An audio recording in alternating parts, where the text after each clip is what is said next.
पवित्र श्रीमद् भागवत गीता, पवित्र चारों वेद, पवित्र कुरान शरीफ, पवित्र बाइबल, पवित्र गुरु ग्रंथ साहिब, पवित्र कबीर साहिब की वाणी में छुपे हुए गूढ़ रहस्य अर्थात तत्व को जानने के लिए कृपया अवश्य सुनिए जगत गुरु तत्वदर्शी संत रामपाल जी महाराज के मंगल प्रवचन।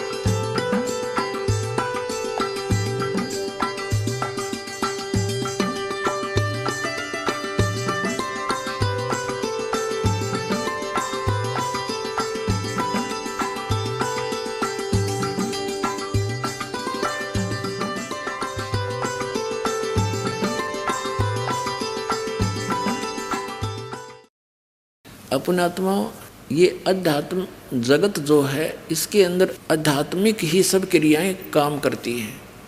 इनको अपने आप आभास हो जाता है कि जो ये सामने व्यक्ति आया है ये कितनी पावर युक्त है, उनके बस की बात नहीं हुई, अपने आप आसन उनका खिसकने लग जाता है तो वो समझ जाते हैं कि ये कोई आम व्यक्ति नहीं। तो धर्मराज के दरबार में परमात्मा पहुँचे तो उसका आसन ऐसे ऐसे करने लगा, वो एकदम खड़ा हो गया और हाथ जोड़कर खड़ा हुआ। तब परमात्मा खड़े हैं जैसे एक छोटे अधिकारी को बड़ा अधिकारी आदेश देता है और साथ में उसको डांट भी लगाता है। इस प्रकार वार्ता कबीर साहब ने यहाँ के धर्मराज के साथ की, आंखों देखा, अपने सामने रूबरू हुई। वो वार्ता आदरणीय गरीबदास साहिब जी ने अब किस प्रकार चित्रार्थ की वो आपको सुनाते हैं। आदरणीय गरीबदास साहिब जी क्या बताते हैं। पंजा दस्त कबीर का सिर पर रखो हंस, यम किंकर चंपै नहीं उधर जात है वंश। पंजा दस्त कबीर का और सिर पर रखो हंस। हे पुण्यात्माओं, अपने कबीर परमेश्वर का पंजा अपने सिर पर रखना और यम के दूत आपके निकट नहीं आवेंगे और तुम्हारा पूरा कुल का कुल पार हो जाएगा। पंजा दस्त कबीर का सिर पर रखो हंसे, जम किंकर चंपै नहीं उधर जात है वन से। दर्द बंद दरवेश हैं ये सतगुरु पुरुष कबीर, नाम लिए बंद छूटे हैं ये टूटे जम जंजीर।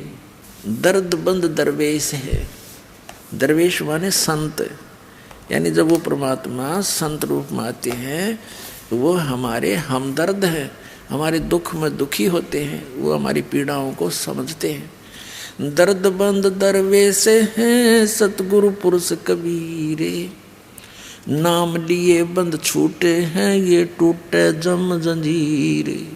सतगुरु पुरुष कबीर हैं ये तीन लोक तत्सारे, कोट 49 पृथ्वी ये 14 भवन आधारे। सतगुरु पुरुष कबीर हैं ये तीन लोक तत्सारे, 2-4 की क्या कहूँ ये तार हंस अपारे। सतगुरु पुरुष कबीर हैं चारों युग परवाने, झूठे गुरुआ मर गए वो हो गए भूत मसाने। झूठे गुरु के आश्रय कदे न उदर जीवे, साचा पुरुष कबीर है आद परम गुरु पीवे। सतगुरु पुरुष कबीर का विखम पंथ बैराट, शिव सन का दिक ध्यावे ही ये मुनिजन जो है बाटे। सतगुरु पुरुष कबीर की कोई ना चल है गैले, बिना पंथ पग धरत हैं गगन मंडल में सैल। लख लख योजन उड़त हैं ये सुर नर मुनिजन संत, ऊंचा धाम कबीर का कोई न पावे अंत। अब आदरणीय गरीबदास साहिब जी अपने परमेश्वर कबीर जी की आंखों देखी महिमा कैसे चित्रार्थ कर रहे हैं कि कबीर परमात्मा का पंजा सिर पर रखोगे यानी उसकी शरण में रहोगे तो तुम्हारे ऊपर यम के दूत कभी अटैक नहीं कर सकते और तुम्हारा कुल का कुल पार हो जाएगा, उद्धार हो जाएगा सबका। अपने आत्माओं, एक तो आप देखना हमारे इस कबीर परमात्मा के इस दास के माध्यम से जो शरण में आए परिवार है, उनके छोटे छोटे बच्चों से लेकर और बुढ़े तक की क्रिया देखना। छोटे छोटे बच्चे पूरा मंगलाचरण याद किए हुए हैं, परमात्मा की वाणी बोलते फिरते हैं। बूढ़े बूढ़े भी भगवान की महिमा का गुणगान करते हैं, फालतू बातें नहीं करते किसी से। तो अब उनके जो अब संतान होने लग रही है, हमारे जो 10-10, 15-15 वर्ष से उपदेशी है, अब उनके घर में जो हंस बेटा या बेटी जन्म ले रहे हैं वो पुण्यात्मारी हैं जो परमात्मा के सटोक में इस ब्रह्मांड में रखी हुई थी और जिनको अब जन्म देना था इस समय। और वो इतने पुण्यकर्मी पुण्यात्मा, उनको गर्भ में भक्ति मिलने लग रही। माता के गर्भ से ये सत भक्ति सत ज्ञान वो लेकर के साथ उतरते हैं, नीचे आते। और एक अन्य संतों की इनका देखो आप, ये दूसरे राधा स्वामी धन धन सतगुरु, इनका कोई ज्ञान नहीं, इनके पास कोई ऐसी परमात्मा की मुखारबिंद से उतरित वाणी नहीं। उस शिवदयाल भूत बना बैठा बुक्की में बोल रहे, इनका धन धन सतगुरु सच्चा सौदा और राधा स्वामी इन सब का मुखिया जो इनका प्रवर्तक है शिवदयाल जी, गलत साधना करके झूठा गुरु था वो। गरीबदास जी कहते हैं सतगुरु पुरुष कबीर हैं ये चारों युग प्रमाण, चारों युग प्रमाण है इनका। और ये झूठे गुरु मर्गे हो गए भूत मसान, ये शमशान घाट पर भूत बने आणने सारे। ये प्रमाण आपके सामने आपको सैकड़ों बार दिखाया है।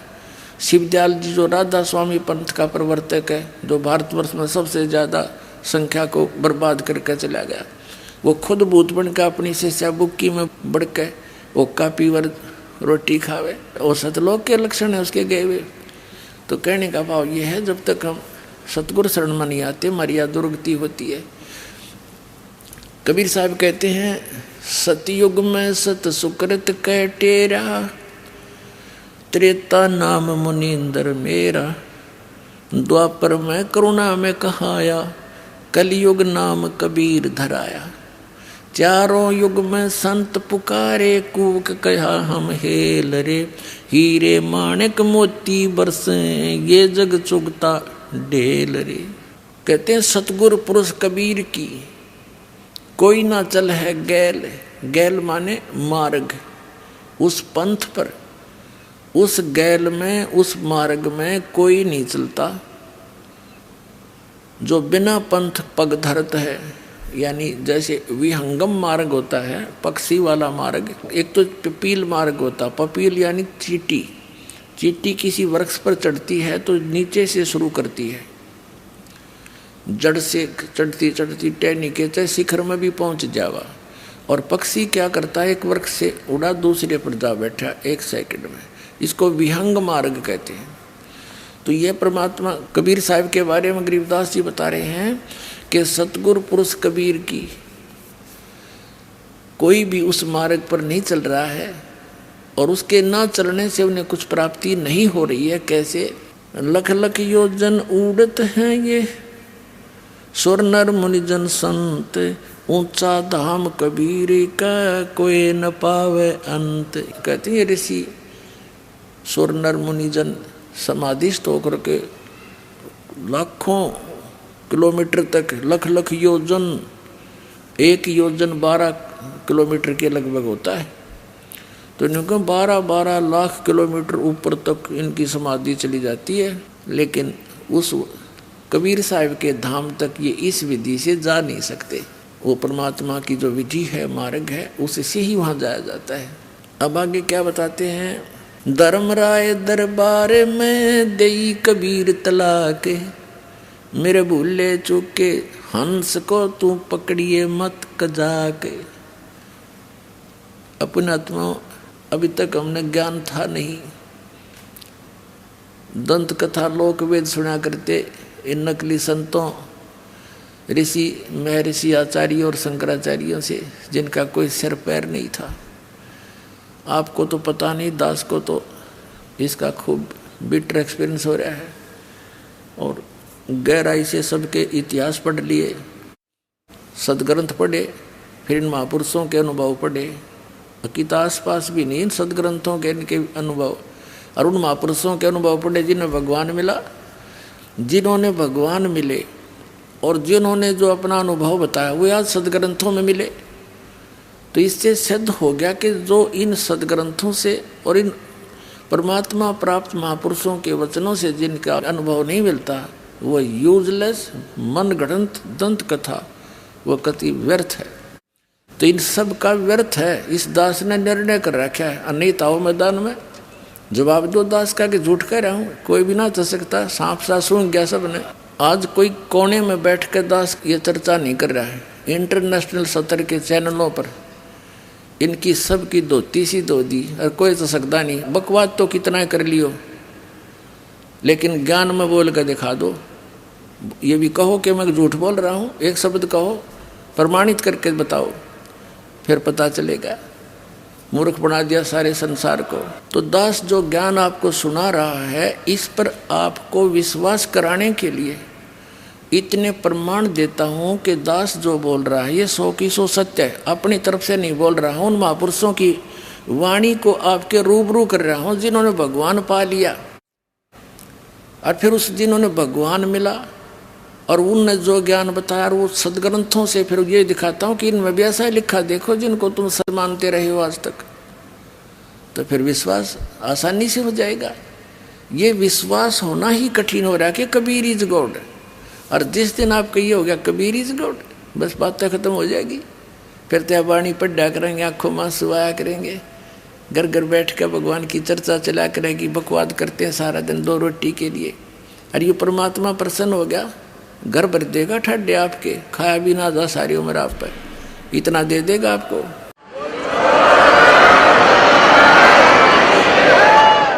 जिस माया के लिए सारा दिन कर्म बिगाड़े, हम धक्के खाते फिरे, 100 झूठ बोले और फिर भी पूरा ना पटता, तो ये परमात्मा सब कुछ कर सकता है। आपको कथा सुनाएंगे धीरे धीरे, क्योंकि इतना लंबा सिलेबस है इस परमात्मा का। 1 वर्ष में तो एक ही प्रमाण का नंबर आता है। धीरे धीरे सारे सुनाएंगे। CD ले जाया करो, पुस्तक छाप रखी भक्तान इन पढ़ा करो। तो ये सारा कुछ मिला कर अपना कंप्लीट कोर्स करो। जैसे बच्चा 14-15 वर्ष पढ़ता है 2 रोटी के लिए, वो अभी मिले तो मिले, ना तो न्यू के न्यू। और इसने पढ़ के देखो, इसमें लगाओ थोड़ा समय। एक सम्मन नाम का मनियार था, गरीब सा, और उसका एक पुत्र था सेऊ, पत्नी थी नेकी। उनने ज्ञान सुना, परमात्मा पर विश्वास हुआ। इतने गरीब थे कि हैंड टू माउथ थे, और विश्वास भगवान पर जबरदस्त था। अब कथा सुनानी पड़ेगी इसलिए कि आपका दिल डटे कि ये वो परमात्मा है, लेकिन आपको देगा उस समय अपनी राहत जब उसके प्राप्त करने योग्य आप हो जाओगे, तब वो पूरा आपके ठाठ कर देगा। अब थोड़ी कथा सुनाता हूँ, फिर ये बाद में परमात्मा की वाणी सुनाऊंगा। प्रसंग थोड़ा सा ये बीच में आ गया कि ये भगवान आपको विश्वास रखना। जैसे परमात्मा कहते हैं, राज्य रमता राम की रजा धरे जो शीस, दास गरीब दरस परस्तिस बैठे जगदीश। आपने परमात्मा की शरण मिली है, आप उसकी रजा में राजी रहना, जैसे भी वो रखे ऐसे ही रहना। कुछ दिन विश्वास करके चलना इस दाता पर, और फिर देखना। कहते नुक्ते ऊपर रिझ जाएगा रे, और करोड़ कर्म जल जाए तुम्हारे। नुक्ते ऊपर रिझ जाएगा। इससे पहले थोड़ी सी कथा और सुनाता हूँ। एक हमारा भक्त है, वो ट्रांसपोर्ट का काम करता है। उसके पिताजी ने दीक्षा ली, रिटायर्ड थे वो मिलिट्री से, बड़े सच्चे आत्मा के आदमी थे। इस दास की सन 1996 में नाम लिया और बड़ी दृढ़ता से लगे। पहले वो दूसरे और पंथों से नाम कहीं से नहीं ले रखा था। जैसे हमारे इस क्षेत्र में विशेषकर रोहतक जिले में महर्षि दानंद की ज़्यादा छाप थी, उससे भी प्रभावित थे, पर इस ज्ञान से वो काफ़ी एकदम बदल गए। फिर उन्होंने अपने बच्चों से, उसका लड़का जो पूना रहता था उससे कहा, बेटा मैं नाम ले लिया तुम भी ले लो। वो मानना नहीं। अब पिताजी तो बहका लिया है, इसके पास थोड़ी बहुत या पैसे दिखे हैं, कोई लुटेरा इन लूट लेगा। बच्चा उसकी मानना, निर्बाप बच्चे की कुकरमाना आँखें देख रहा, सारी बात सुन रहा। कहने का भाव ये है कि वो बच्चे नहीं माने।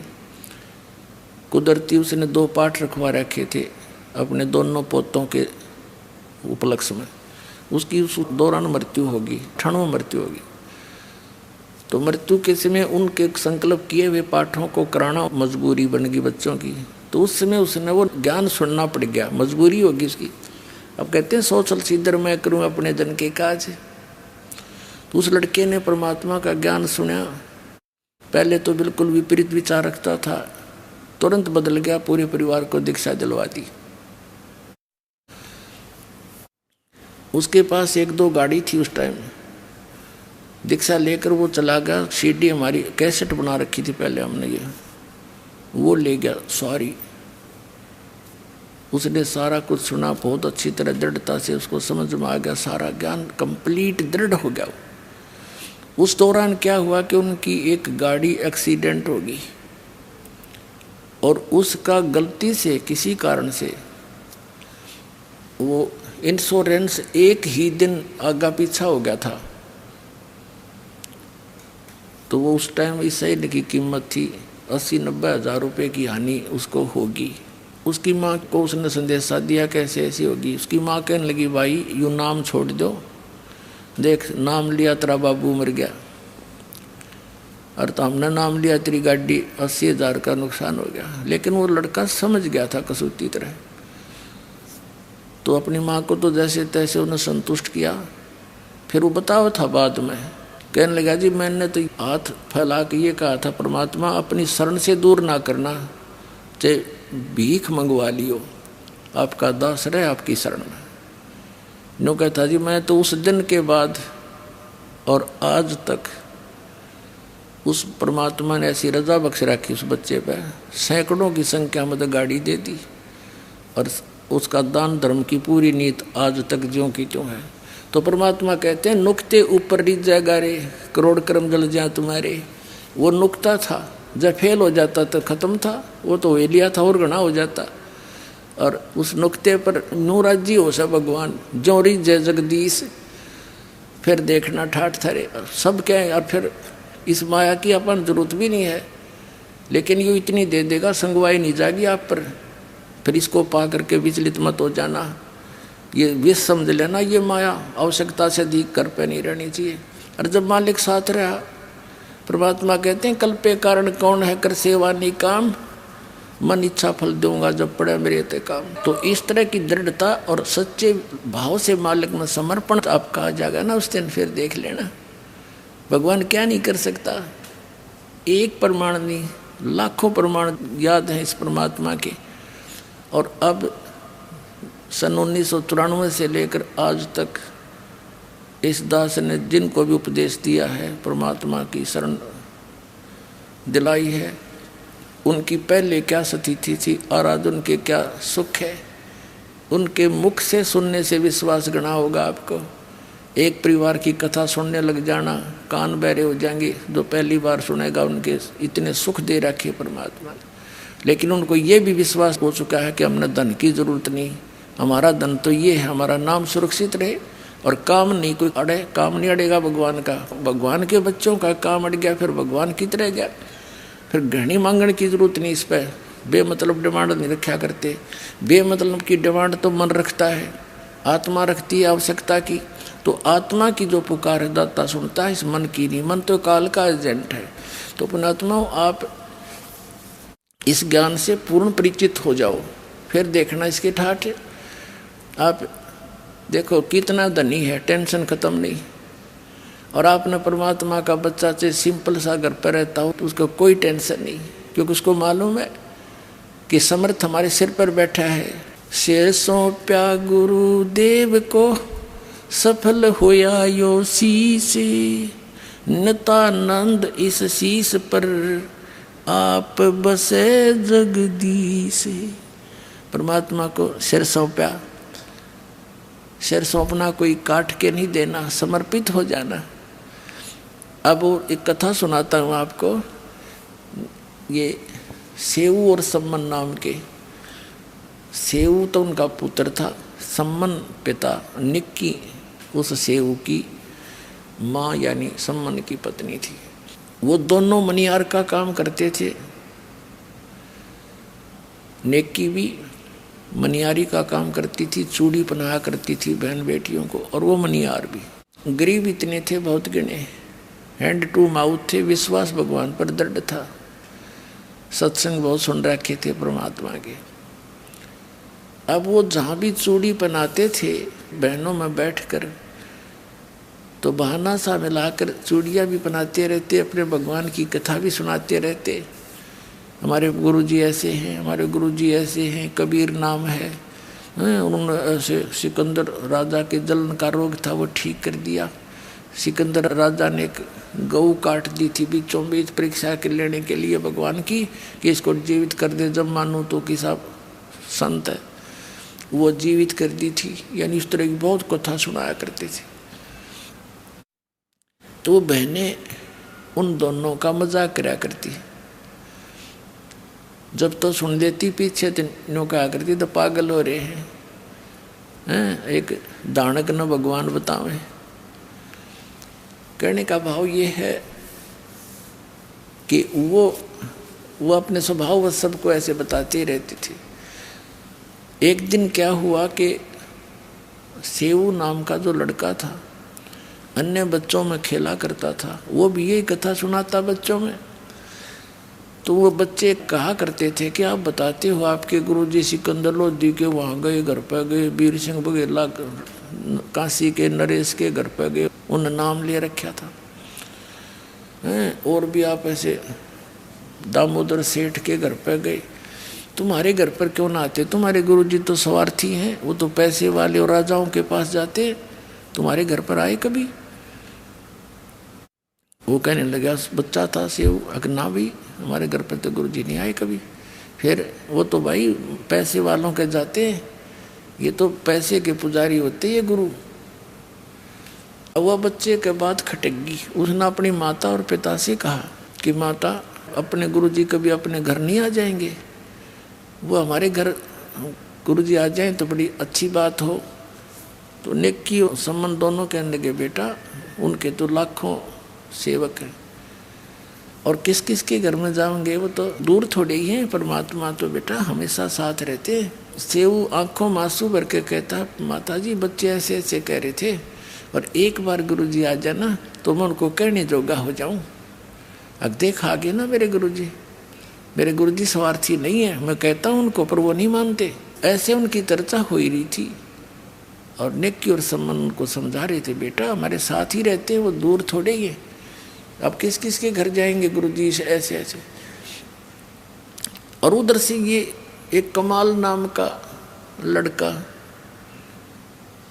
10-12 वर्ष का, उसकी मृत्यु हो गई थी, उसको जल प्रवाह कर दिया। कुछ कबीले ऐसे हैं जो ना दफनाते हैं, जमीन में नहीं गाड़ते हैं, ना जलाते हैं मुर्दे को, वो जल प्रवाह कर देते हैं।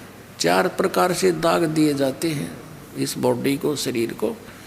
एक तो जमीन में दबा देते हैं, दूसरा सभा कर देते हैं, जला देते हैं, और तीसरा एक बड़ा सा मचान बनाकर ऊंचा सा पिलर उसके ऊपर डाल देते हैं, उसको पक्षियां खा जाते हैं, या जंगल में डाल देते हैं कहीं सुरक्षित स्थान। और चौथे प्रकार का जल प्रवाह कर देते हैं। कुछ ऐसे कबीले हैं तो उन्होंने उसको जल प्रवाह कर दिया मुर्दे को। और एक शेख तकी नाम का मुसलमान पीर था, सिकंदर लोधी दिल्ली के बादशाह का, कबीर परमात्मा जी ने सिकंदर लोधी के जलन का रोग था, जिसने सब जगह इलाज करा लिया था, और सब ने ये कह दिया था कि ये आपके प्रारब्ध का कर्म है, आपको भोगना ही पड़ेगा, कोई इसका विकल्प नहीं। वो कबीर परमात्मा के आशीर्वाद मात्र से ठीक हो गया था सिकंदर लोधी। तो उस कारण से सिकंदर लोधी की आस्था कबीर परमेश्वर में घड़ी हो गई थी। और वो धार्मिक गुरु ईर्षा करने लग गया कबीर साहब से कि इसने तेरा स्थान ले लिया। वजीर दो और दो फकीर ये कभी आपस में मेल से नहीं रह सकते हैं। तो उन दोनों के शेख तकी को एक आग सी लगी रहती थी, ईर्षा की अग्नि में वो जलता रहता था, किस प्रकार से कबीर को नीचा दिखाऊं। और सिकंदर लोधी राजा तो इसको भगवान मान बैठे। तो शेख तकी ने कहा कि सिकंदर लोधी राजा, आपने एक हिंदू काफिर को गुरु बना दिया है, और मैं सब मुसलमानों को बताऊंगा कि राजा काफिर हो गया है और उसको गुरु धारण कर लिया है, हिंदू क्रियाएं करने लग गया है। अब सिकंदर लोधी दिल्ली के बादशाह को पता था कि इसकी बात को पूरा मुसलमान भारत का मानता है, क्योंकि वो पूरे मुसलमान धर्म का हेड था, मुखिया था। उसने जनता होगी कि तो बात बिगाड़ेगा, जनता को विरोध कर देगा और तेरा राज्य जाएगा। चिंतित हो गया। कबीर साहब को पता चला, कारण बताया गया। तब कबीर साहब ने कहा, पूछ ले ये कैसे प्रसन्न होगा तेरा पीर। तब सिकंदर लोधी ने पूछा, पीर जी आप क्या चाहते हो? कि आप इसको भगवान मानते हो, कबीर को अल्लाह मानते हो? हमारे हजरत मोहम्मद जी ने एक गाय को जीवित कर दिया था, मेरे सामने कोई ये मुर्दा जीवित कर दे, मैं मान लूँगा ये अल्लाह की जात है। तो कबीर साहब ने कहा ठीक है भाई, कोई मुर्दा लिया शेख तकी, ला करता हूँ कोशिश, जो हो गया था। अब शेख तकी कहने लगा मैं कहाँ से लाऊं, कभी टाइम आएगा जब देखूंगा तुझे। इतने में वो टेंशन, वो तो उसका बनी हुई थी सिकंदर लोधी के। परमात्मा टेंशन नहीं देख सकता अपने बच्चे की। दरिया के किनारे खड़ी ये बातें हो रही थी। दरिया के अंदर वो बहता हुआ मुर्दा 12 साल के बालक का आ रहा था। सभी ने देखा कि वो मुर्दा आ गया, मुर्दा आ गया। कबीर साहब ने शेख तकी, कबीर साहब और सब जो अंगरक्षक थे राजा के, उनके साथ वहाँ गए हुए थे, वो सभी खड़े हो गए आगे भागकर। तब कबीर साहब ने कहा, शेख तकी पहले तू कोशिश कर ले, कदे बाद में नंबर बनावक मैं भी कर दूँ। तो सभी ने कहा ठीक है पीर जी आप भी ट्राई करो। शेख तकी करेगा फूफा, वो आगे चला गया मुर्दा काफ़ी दूर। तब शेख तकी कहने लगा ये तो अपनी इज्जत बचाना चाहता था, मुझे लगा दिया इस पे।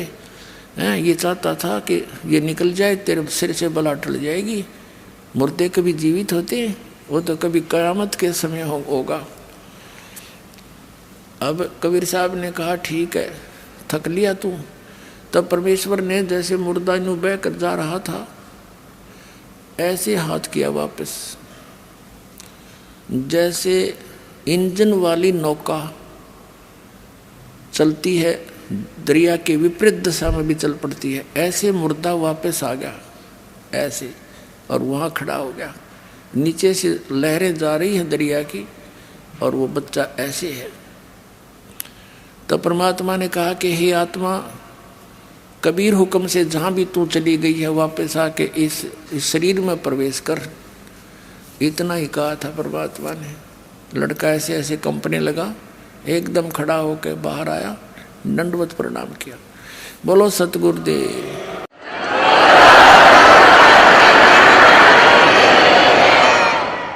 अब सभी ने कहा कि हे परमात्मा कमाल कर दिया, कमाल कर दिया। कबीर साहब ने कमाल कर दिया। उस लड़के का नाम कमाल रख दिया। अब लड़के को आप पता नहीं मेरा कौन, मैं कहाँ से था, कौन था, भूल गया सारी पिछली। तब परमात्मा ने उस बच्चे को अपने साथ रख लिया, अपने पुत्र के रूप में। कबीर साहब ने ना कोई विवाह किया था, कोई स्त्री नहीं थी उनकी। 2 बच्चों को, मुर्दों को जीवित किया था। एक तो ये कमाल नाम का था, एक कमाली, उस शेख तकी की लड़की थी 12-13 वर्ष की, वो भी मर गई थी, मृत्यु को प्राप्त हो गई थी, कब्र में दबा रखा था। उस लड़के के जीवित होने के पर भी उसने संतोष नहीं हुआ शेख तकी ने। उसने सोचा ना बनी बात, ये तो और ज़्यादा महिमा होगी। उसने सोचा कि मेरी लड़की कब्र में दबा रखी है और मेरे दोनों हाथों में लड्डू हैं, यदि लड़की जीवित होगी तो मेरी होगी, और हारेगा तो कबीर हारेगा, ना हुई तो ठीक से।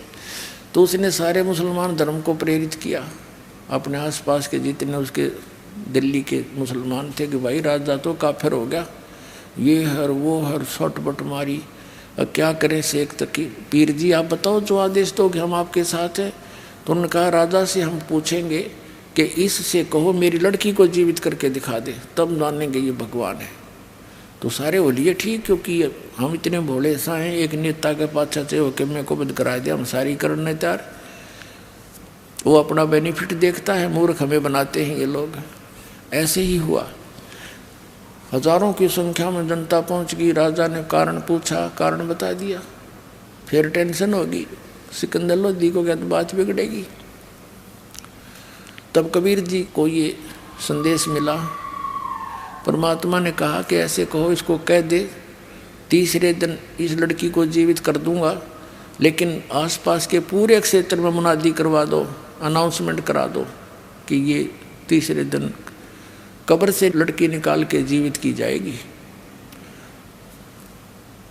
अब उसी समय शेख तो कि सारे ढिंडोरे पिटवा दिए और राजा ने आसपास सब जगह मुनादी करवा दी, अनाउंसमेंट।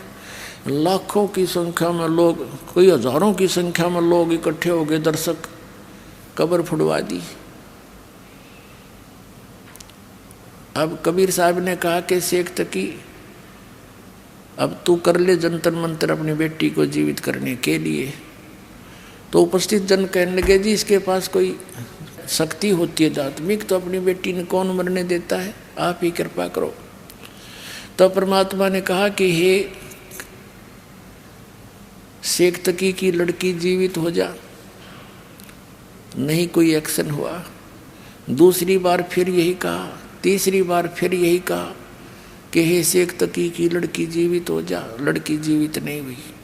तो शेख तकी ने भंगड़ा पा दिया, नाचा कूदा, देखा मैं कह रहा था ये झूठा है, ठग है, कोई मुर्दे जीवित होते हैं, देखो भैया, है ना।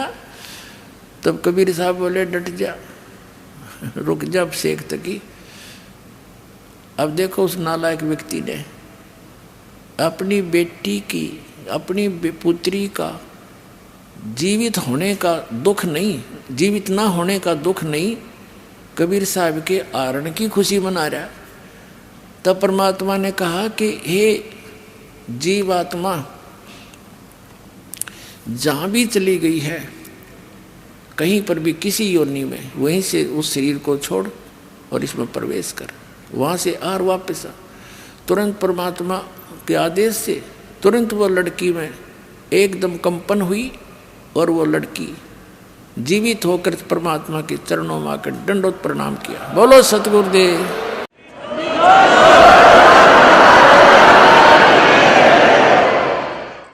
अब सब ने कहा कि हे भगवान कमाल कर दिया, कमाल कर दिया। लड़की का नाम कमाली रख दिया। अब उस लड़की से कहा परमात्मा ने कि जा बेटी तेरे पिता के साथ।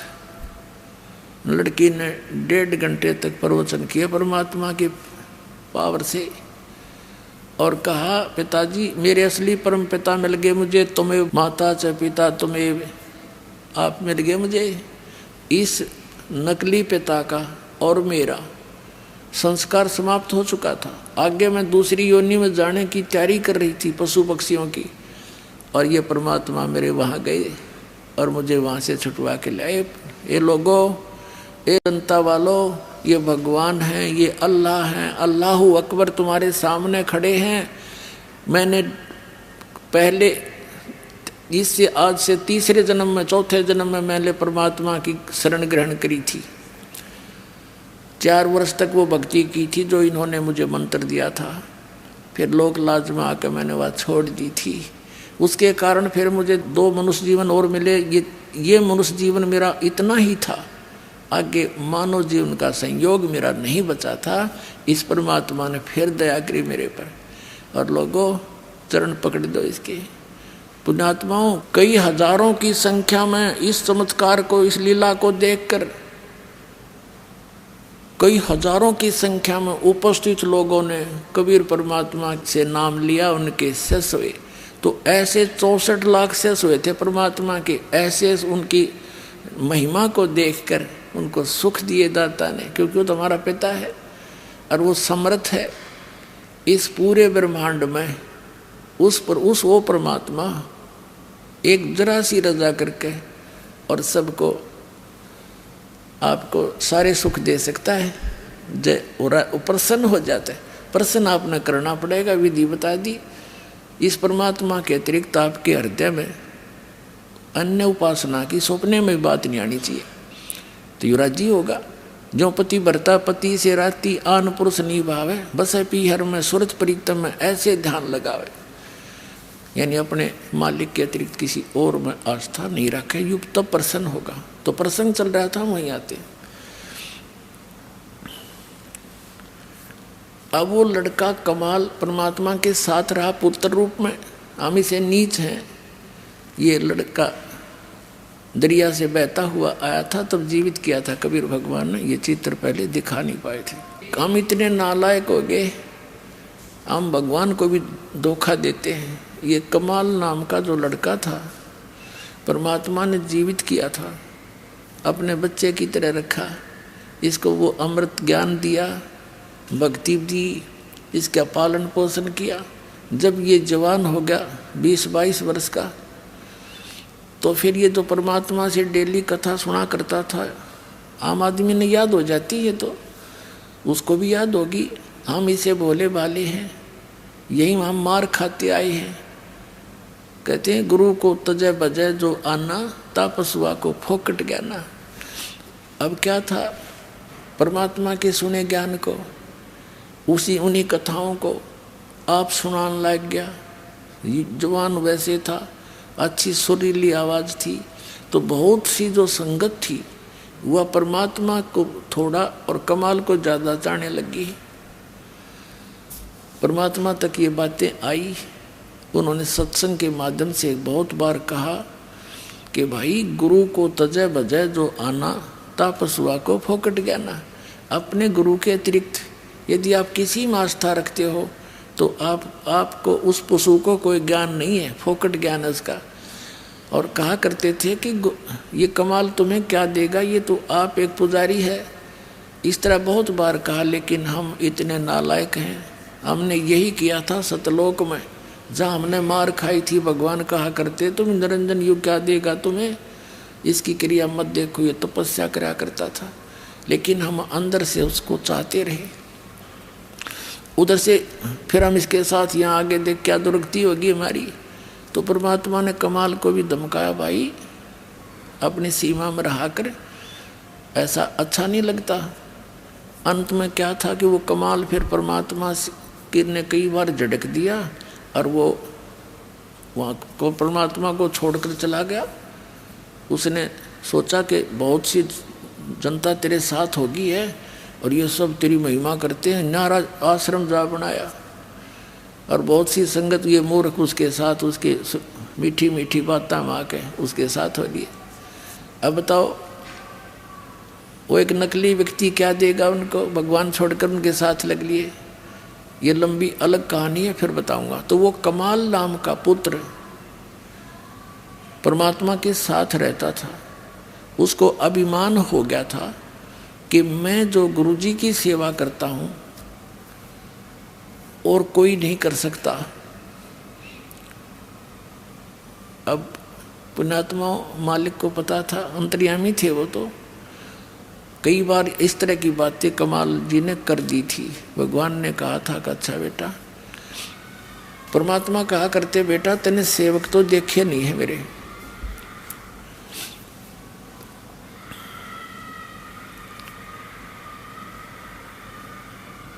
देखिए भूत लाग रहे रोने, अभी न पता लग गया कि सचमुच बहुत बुरी बना है। इनको अब पता लग गया कि सचमुच ये हमारे साथ क्यों बना है, इसलिए बना है कि साधना ठीक नहीं बनी। अब पुण्यात्मा जो हमारे दादे परदादे मर गए, मृत्यु को प्राप्त हुए, वो कौन थे? इंसान न तो थे वह। और वो अब प्रेत बनकर भी वो सूक्ष्म शरीर में भटकते रहते, यहीं पर रहते आसपास ही, वो आपको नहीं देख सकते। तो उनके विचार, उनके अंदर श्रवण शक्ति आज तक जो की त्यों है। वो सब विचार करते हैं। पहले उस गलत ज्ञान को सुनकर उसी में आसक्त थे, अब इस ज्ञान को सुनकर अब वो भी समझने लग गए इनके भूत प्रेत भी सचमुच या तो बात न्यू बिगड़ी हमारी। एक भक्त कह रहा था जी, एक लड़के में एक भूत, उनके पितर आता था, पितर के हो, और वो कहने लगा तुम जा करके कर वहाँ उसमें चले जाओ बरवाला के अंदर, और वहाँ नाम लो, ना थारी सारे की दुर्गति होगी। ये भूत भी समझने लग गए, अब तुम क्यों पीछे रहते हो, आप भी लगो इस लाइन पर। अब जो प्रसंग चल रहा है, परमात्मा ने उस कमाल की फड़क निकालनी थी। जो मैंने आपको बताया कि वो छोड़कर चला गया, वो तो बहुत बाद की बातें हैं। पहले वो साथ रहता था और उसको इससे बात का भ्रम हो गया कि मैं सेवा कर रहा हूँ, भगवान की सेवा ये जीव कर सकता है जो सबका पालक, वो तो समर्थ है। सेवा दे रखी थी, कर्म बिगाड़ने नहीं चाहिए, बनाने चाहिए थे। उसको ये भ्रम हो गया था कि मेरे जैसा सेवक नहीं हो सकता कोई। जैसे अर्जुन को भ्रम हुआ था कि मेरे जैसा भक्त सेवक श्री कृष्ण जी आपका नहीं होगा कोई। उसकी फड़क निकालने के लिए कहाँ गए थे? मोरध्वज के घर पे। राजा मोरध्वज अपने पुत्र ताम्रध्वज को राज तिलक देने की खुशी में एक अनुष्ठान कर रहा था, तो वहाँ चले गए थे। तो उन्होंने वहाँ उनसे कंडीशन रखी थी कि मेरा शेर मनुष्य का मांस खाएगा। वह कथा आपने सुन रखी है। तो उसने फिर मोरध्वज ने और उसकी पत्नी ने अपने पुत्र ताम्रध्वज को आरे से चीर दिया था और 2 फाड़ कर दिए। वो भगवान श्री कृष्ण ने फिर जीवित कर दिया। अर्जुन की फड़क काटी थी कि भाई तूने क्या था, मेरे जैसा सेवक कोई ना, सेवक तो तूने देखे नहीं। अब देखो पुण्यात्माओं, इसी लीला को गाते गाते सुनते सुनते हम बहरे हो गए कि इस कारण से हमने उनको श्री कृष्ण को भगवान मान लिया। और वही श्री कृष्ण जी अपने भांजे अभिमन्यु को जीवित नहीं कर सका, जो महाभारत के युद्ध में मारा गया था। सुभद्रा के पुत्र थे अभिमन्यु, अर्जुन के पुत्र। पांडवों का कुल नाश हुआ था, सारा कुल पांडव रोए थे, सुभद्रा रोए थी और कृष्ण रोए बैठ के अपनी बहन के दुख में। श्री कृष्ण जीवित नहीं कर सका। तब धर्मदास ने पूछा था भगवान कबीर जी से, परमेश्वर जी से, कि ये क्या कारण था, फिर आप ये समाधान बताओ। परमात्मा ने कहा कि मोरध्वज के पुत्र ताम्रध्वज की आयु शेष थी, उसको मार के जीवित कर देना ये कोई बड़ी बात नहीं है। तो आम संत कर देता है, ऐसी बात है, जादूगर कर देता है। लेकिन अभिमन्यु की श्वास शेष नहीं थे, आयु शेष नहीं थी, इसलिए वो फेल हो गए। और परमात्मा कबीर जी ने उन दोनों बच्चों की आयु शेष नहीं थी, वो दोनों की बढ़ा दी। तो समर्थ कौन? समर्थ का शरणाग हो रंग होरी हो, और कदे ना हो अकाज राम रंग होरी हो। तो इस तुलनात्मक तरीके से ही हम अपने भगवान की समर्थता से परिचित होंगे। ये अमर कथा जो दास सुना रहा है, ये छुपा दी गई थी, इसको ऊपर नहीं आने दिया था इन नकली आचार्य और शंकराचार्य और मंडलेश्वर ब्राह्मण गुरुओं ने। ये इन कृष्ण और राम की महिमा सुना सुना के बहरे कर दिया। जरो अमर हैं, सर्वेश्वर हैं, महेश्वर हैं। ये खुद कहते हैं हमारा नासवान, हम नासवान हैं, जन्म मृत्यु होती है। और इनकी कितनी दुर्गति देखो, अब कहाँ कहाँ कैसे अंत हुआ इनका। तो ज्ञान बिना हम इनको यानी 10 के रुपए के नोट को 1000 का मान रहे थे, ये समझ कर चलो। अब क्या हुआ, वो कमाल की फड़क निकालने के लिए परमात्मा ने कहा भी मैं भ्रमण के लिए जा रहा हूँ, सब भक्तों के घर पे देख के आते हैं किसकी आस्था कितनी है, कोई चलेगा मेरे साथ। एक शेख फरीद जो परमात्मा के शिष्य होकर उनके साथ रहा करते थे। पहले वो एक वाजिद हाँ शेख फरीद भी और कमाल दोनों कहने लगे जी हम चलेंगे। आका अच्छा भाई चलो। अब उधर से वो वार्ता चल रही थी, शिव प्रार्थना कर रहा था बार बार, हे भगवान एक बार दर्शन दे दे गुरुजी, तो मैं मेरी खुशी का ठिकाना नहीं रहे और सब बच्चों को बता दूंगा। हमारे घर पर देख लो गुरुजी आए थे, तुम झूठ बोलते थे, वो स्वार्थी है। इतने कह ही रहे थे और बच्चा आंखों में आंसू भरकर ऐसे बोल रहा था। तभी से बाहर खड़े होकर के परमात्मा ने आवाज लगाई कि भाई कोई है घर पे। अब झोपड़ी थी, एक तो जैसे लंबे लंबे घेर वैसे घेर लिया करते स्थान, चारों तरफ बाड़ लगा रखी थी। एक मेन गेट सा बना कर लकड़ी का, वहीं एक झोपड़ी डाल रखी थी और एक रहने का पीछे झोपड़ी डाल रखी थी। बीच में 50-100 फुट का अंतर था। वो पीछे बैठे बातें कर रहे थे। आगे बैठने के लिए अलग से अतिथि के लिए बना रखी थी वह झोपड़ी, वहाँ मेन गेट था उनका। तो दोनों एक वो सावधान से हुए। नेकी कहने लगी कि गुरुजी जैसी आवाज़ आ रही है, बाहर बोल रहे हैं। अब सम्मन कहने लगा गुरुजी यहाँ कैसे आएंगे, कैसे हो सकता। हम चर्चा कर रहे थे ना, इसलिए हमारे कानों में वही आवाज़ें गूंज रही हैं। थोड़ी सी देर में फिर आवाज़ लगाई कि भाई है कोई घर पे सम्मन, अरे सम्मन। अब वो कहने लगे आवाज़ गुरुजी की है।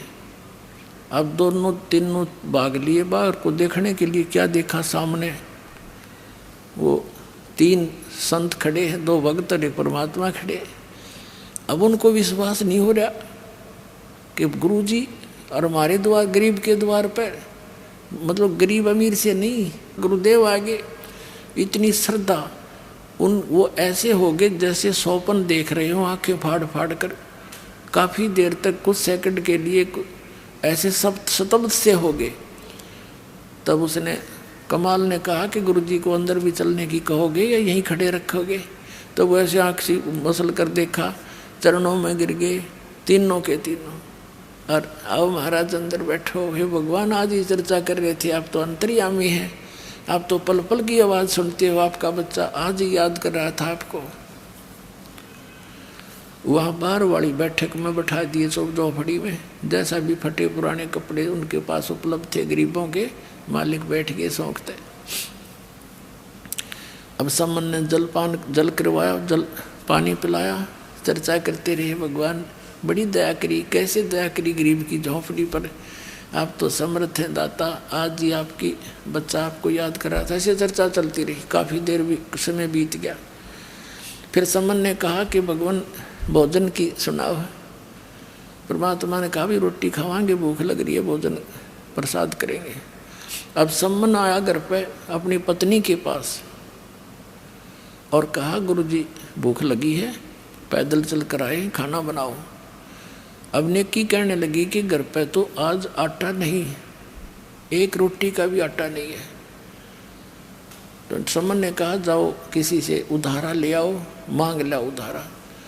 वो कहने लगी मैं पूरी आसपास जहाँ जहाँ भी मुझे आशा थी उनके पास मैं जा चुकी हूँ उधार मांगने के लिए, सब ने मना कर दिया। तो सम्मन कहने लगा कि ला तेरी ये चूंदड़ी जो ओढ़ रखी थी, चीर, ये तेरा कपड़ा, इसके गिरवे रखा हूँगा, मैं ले आता हूँ कहीं से। वो कहने लगी मैं इसको लेकर गई थी गिरवे रखने के लिए, ये फटी हुई है 1-2 जगह से, किसी ने नहीं दी।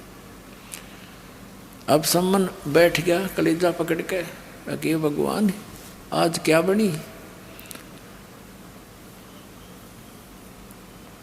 प्रथम बार परमात्मा आए और आज ये भूखे जाओगे। हे भगवान इस पापी को ऐसे दारिद्र में जन्म दिया, मैं अपने भगवान को भोजन नहीं करा सकता।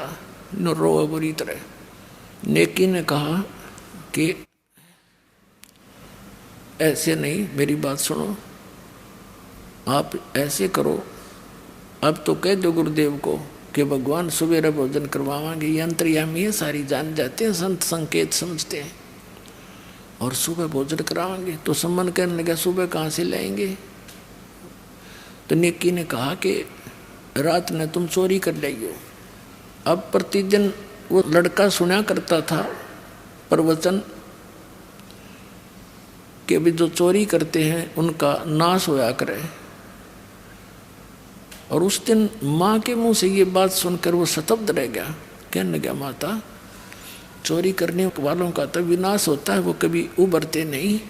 सतगुरु बताते रहते हैं। राजा, आप हमें क्या सलाह दे रहे हो?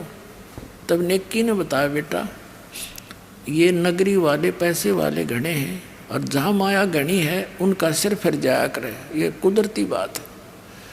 कबीर साहब कहते हैं, टोटे में भक्ति करे सोए सही सपूत, ये मायाधारी मस्करे ना जाने कितने जालिए ऊत। तो बेटा, ये जो हम इनको कथा सुनाते थे कि हमारे गुरुजी ऐसे कर देते, हमारे गुरुजी ऐसे कर देते हैं, तो आज मैं जिस भी घर से आटा मांगने गई, ये कह करके हमारे गुरुजी आए हैं, आटा दे दो उधारा, उन्होंने आटा ना दे करके व्यंग कसे मेरे पर कि आज तो तुम्हारे घर पर तुम्हारे भगवान आ रहे हैं, फिर तुमने के मांगने की जरूरत है, वो तो घर भर देंगे तुम्हारा। ये कर दिया था, वो कर दिया था, डींग मारा करती, अब क्यों मांगती फिर रही है? और बेटा, हमने इस नगरी का अन्न खाया है, मांग कर अपनी मजदूरी करके, समझ ले बेटा। और ये बालक हैं, आग में हाथ देने जा रहे हैं। फिर एक कथा सुनाई कि एक नगरी में ऐसे पैसे वाले लोग घने हो गए, जहाँ माया घनी है पुण्यात्माओं, भगवान से कोसों दूर कर देती है। या ये सबसे बड़ा विष है, और जिसको हम डेली खा रहे हैं और चोरी कर कर खा रहे हैं। कहीं देख लो, किसी एक क्षेत्र में आज कोई पीछे नहीं है। तो ये विष इसलिए खा रहे हैं, हमने इसका पता कोई नहीं, यो हमें मार डालेगा। अब इस ज्ञान से पता चलेगा कि इसकी तो आवश्यकता नहीं बकवादों की। भक्ति के लिए तो सबसे बड़ा दुश्मन है, और आपको भगवान देगा जो आवश्यकता होगी, समर्थ आपके साथ है, वो देगा जो आपके विष का काम ना करेगी। तो उसने कहा, उस नगरी के लोग इतने पैसे के कारण इतना अभिमान था उनमें, साधु संतों का आदर सत्कार भी त्याग दिया था। एक सिद्ध पुरुष था, उसके साथ एक 15-16 वर्ष का उसका कोई शिष्य था। उस नगर के बाहर जंगल में आकर वो रुक के लड़के को कहा, बेटा जा भिक्षा मांग ले। अब वो भिक्षा मांगने गया तो उस नगरी में जिसके पास भी जावे सभी सेठ लोग थे। वो मजाक करते हैं कि तुम मस्टंडे हमारे यहाँ पल्लेदारी कर ले, मांगते फिरते हो, करके नहीं खाया जाता। किसी ने कुछ नहीं दिया, लड़का वापस आ गया और सारी कथा गुरुदेव को बता दी। अब गुरुदेव ने कहा, बेटा कल फिर जा तू एक बार। वो अगले दिन फिर गया, सब ने वही जवाब दिया, लेकिन वो वापस आ रहा था। तब एक कुम्हारी ने देखा, कुम्हारी थी गरीब सी कुम्हार, उसका पति मर चुका था, 3-4 बच्चे थे उसके लड़के। उसका भारवाही मकान था, गांव से काफ़ी दूर, थोड़े से फैसले पर होता था। तो उसने देखा कि बालक काल भी भूखा गया। उसको पता था कि ये लोग कुछ नहीं देंगे इनको, शायद ये किसी का आदर करना नहीं जानते, इनका सिर घूम रहा है।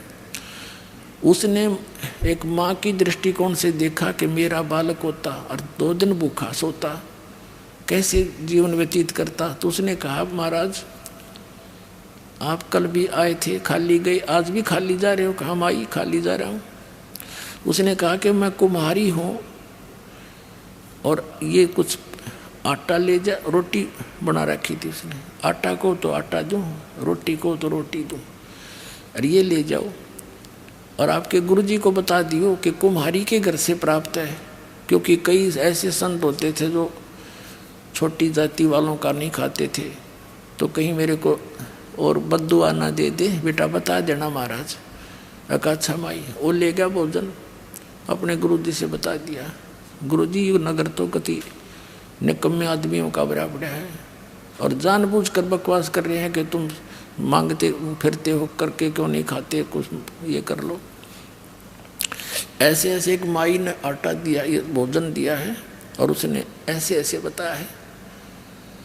वो साधु कहने लगा बेटा तू खा ले, मैं तो खाऊंगी, बाकी ऐसे कर। उस माई ने कह दे कि आज शाम तक अपने सामान ने बटोर कर सारे यहाँ से निकल जा, और किसी को बतावा नहीं, और उस लड़की को बता देना कि आज रात ने यो नगर नहीं रहेगा।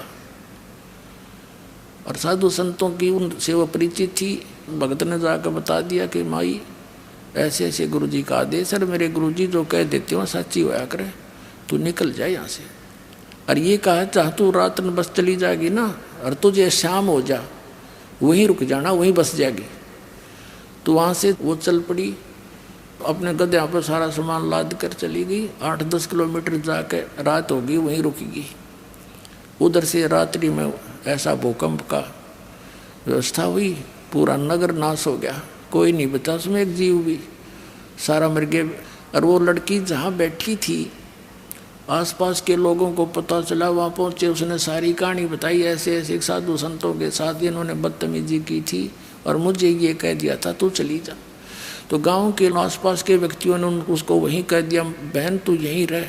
उसका मकान झोंपड़ी झापड़ी डलवा दी, घनी ज़मीन दे दी, वो उड़े बस गई।